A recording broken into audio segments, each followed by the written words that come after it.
ফেব্রুয়ারিতে ত্রয়োদশ জাতীয় সংসদ নির্বাচন। সারা দেশ প্রস্তুত হচ্ছে একটি অবাধ, সুষ্ঠু ও গ্রহণযোগ্য নির্বাচনের জন্য। কি ভাবছেন সাধারণ মানুষ থেকে শুরু করে আগামীর জনপ্রতিনিধিরা, সে কথা জানাতে ডিবিসি নিউজের ইলেকশন এক্সপ্রেস ছুটে যাচ্ছে সব সংসদীয় আসনে। এখন আছে সংসদীয় আসন 139 জামালপুর 2-এ। সিএসআরএম ডিবিসি ইলেকশন এক্সপ্রেসে আমরা আছি জামালপুর 2 আসনে। এটি ইসলামপুর উপজেলা নিয়ে গঠিত।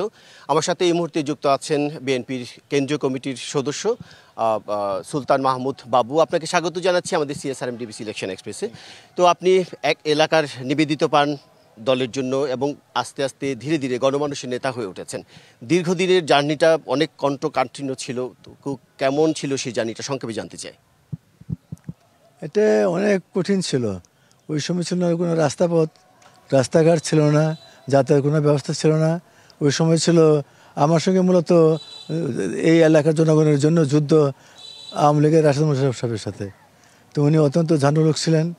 উনি দীর্ঘ 26 বছর এই এলাকার সংসদ সদস্য ছিলেন, যার ফলে এই এলাকার কোনো প্রকার উন্নয়ন কোনো কর্মকাণ্ড করেন নাই। মানে আপনার হাত ধরে শুনেছি অনেক উন্নয়ন হয়েছে, যদি সংক্ষেপে একটু জানতে চাই। রাস্তাঘাট, পল্লী বিদ্যুৎ থেকে শুরু করে যা দরকার একজন মানুষের জীবনের তাই হয়েছে এখানে। সেজন্য আমাকে এলাকার জনগণ পল্লী বিদ্যুৎ জনক বলে হিসেবে আখ্যায়িত করে, এবং এলাকার মানুষ আমাকে এই আধুনিক ইসলামপুরের বাস্তব পুরুষ হিসেবে আমাকে করে আধুনিক ইসলামের রূপকার হিসেবে আমাকে আখ্যায়িত দিয়েছে। দীর্ঘ 17টি বছর আপনি নিজে দলের পাশে থেকে কাজ করেছেন। আপনাদের নেতাকর্মীদের নামে যেসব মামলা ছিল সেগুলো আপনি নিজ খরচে চালিয়েছেন। তো এখন আপনি নির্বাচন, দল আপনাকে পুরস্কৃত করেছে, মনোনয়ন দিয়েছে। তো এখন সবাইকে নিয়ে আপনি কিভাবে কাজ করছেন? আপনাকে ধন্যবাদ। আমরা এখন দীর্ঘ 17 বছরে আমরা অনেক পরিশ্রম করছি।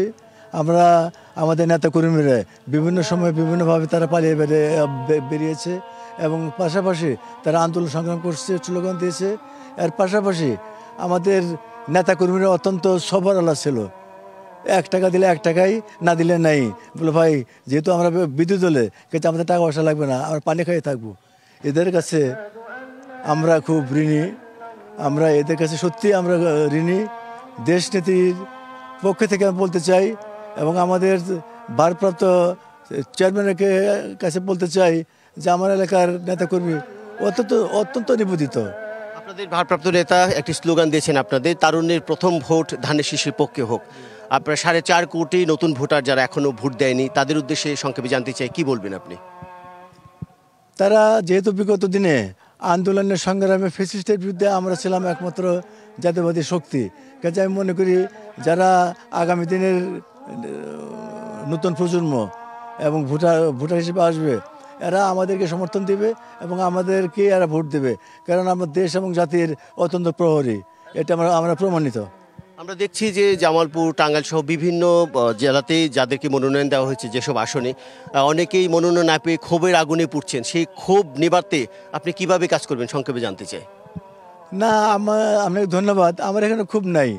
এখানে দল থেকে আমাকে যেভাবে নমিনেশন দেওয়া হয়েছে, এই এলাকার মানুষ আমাকে চেয়েছিল, এবং এই এলাকার মানুষের সাথে আমি 17 বছর যাবৎ আমরা রাজপথ কাউকে ঠকায় না। কাজে যারা আগামী 5 তারিখে যারা নির্বাচন করতে চায়, তারা বিগত সময় ছিল না, বিগত 16 বছর তারা এই এলাকায় ছিল না। তারা 5 তারিখে পরে অত্যন্ত নবনেতা হয়েছে, এবং আওয়ামী লীগে মাঠে নেই, কিন্তু ফেসিবাদের অভিযোগে তারা বাইরে আছেন, কিন্তু তাদের ব্যাপক বা বিপুল সংখ্যক ভোটার আছে। তাদের সহানুভূতি চাচ্ছে অন্য রাজনৈতিক দলগুলো। আপনারা কি বলবেন? এটা আমাদের কেন্দ্র থেকে যেভাবে নির্দেশ দেবে আমরা সেভাবে করব। কারণ বিগত সময় আমি যখন এমপি ছিলাম, তখন আমি ওই সময় আওয়ামী বাকশালীদের এদেরকে আমি সাহায্য করছি, হেল্প করছি, সহযোগিতা করেছি, এবং বিভিন্ন সময়ে এদের যা প্রয়োজন আমি ব্যবস্থা করেছি।